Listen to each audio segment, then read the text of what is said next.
fini le cadre, enfin les deux cadres qui vont se retrouver là-haut. Et percé du coup dans le plafond. Et j'ai posé les tiges filetées. Voilà. Les fibres. Qu'est-ce que tu fais là? Je mets de la fibre de bois entre les deux pour le son. Fibre de bois entre le béton, le mur là et le bois. On bourre de fibres et après il va y avoir un joint acrylique. Voilà. Avant de poser la deuxième partie de la fenêtre. Pour l'instant, les fenêtres noires là, c'est que la partie extérieure. On voit pas bien, mais il y a déjà le verre incliné. Voilà qui est là-bas. Et donc, voilà, on prépare tout ça comme ça. Damien pourra faire ses joints acryliques et poser la deuxième partie. Je récupère des bouts de chute que j'avais. Je vais fixer sur tous les angles pour que mes panneaux puissent se poser et pas tomber dessous, quoi. Pas très passionnant, mais il faut le faire. Et au final, ça va faire que ça sonne bien, parce que pour l'instant, ça sonne encore shit. C'est un peu un scandale parce qu'avec tout le placo, l'isolant, les trucs qu'on a mis dans tous les sens, ça sonne toujours shit.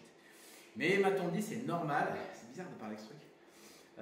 C'est normal parce qu'en fait, l'isolation qu'on a fait jusqu'à maintenant, elle n'est pas faite pour le traitement acoustique dans la salle, elle est faite pour ne pas entendre les autres salles et pour que les autres salles ne nous entendent pas.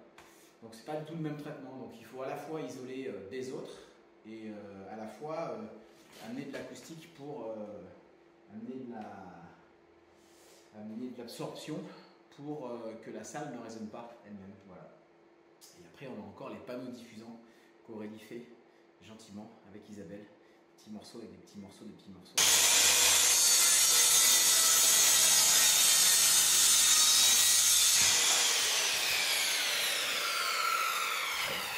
Les plaques qui vont être dessous, qui vont recevoir du coup, tous ces cubes. Et en théorie, ils devraient faire 112 par 60 parce qu'on a 28 cubes par 15, c'est ce que le logiciel nous a sorti en fonction de notre espace à nous. Et on se rend compte qu'évidemment, avec l'espace et puis avec la colle, il nous faudra un peu plus. Donc on va le couper un petit peu plus large et puis on repensera après pour avoir un truc bien fini et nickel. Voilà, c'est le test du jour. Donc là, tu as la 28.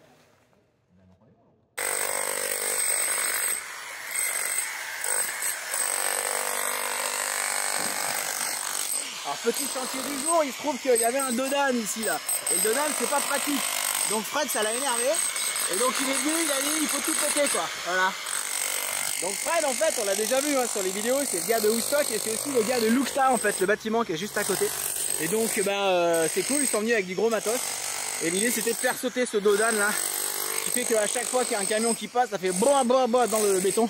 Et comme le studio il est juste caché là derrière, du coup c'est le bordel. Et comme ils sont en colère chez Luxta, ils ont du genre à pas faire les choses à moitié. Voilà. On peut monter un peu toi ou pas?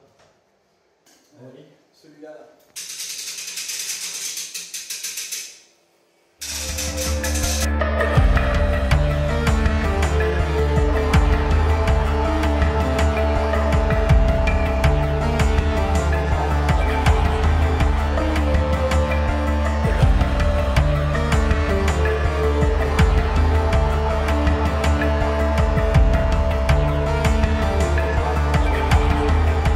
Amener la fibre, donc c'est pas de la fibre de bois là, et c'est encore moins de la fibre de verre ou de roche, c'est de la fibre de lin ça, et c'est mélangé avec du chanvre, et c'est hyper bien, c'est hyper doux, c'est hyper pratique à travailler. Je mets quand même un masque parce que je suis dessous, ça me fait un peu de poussière, mais franchement ce serait pas obligé. Mais voilà, on a assemblé hier les cadres avec Titou. Et puis voilà, aujourd'hui on monte ça et après derrière ça va être assez simple en fait. Je mets un tissu pas trop épais, je mets du 140 grammes parce qu'il faut quand même que le son passe à travers ce tissu. Mais ce que j'ai fait quand même c'est que initialement c'était prévu que la structure touche le mur et en fait pour l'acoustique c'est quand même vachement mieux si le son peut passer derrière et aller se perdre là-haut.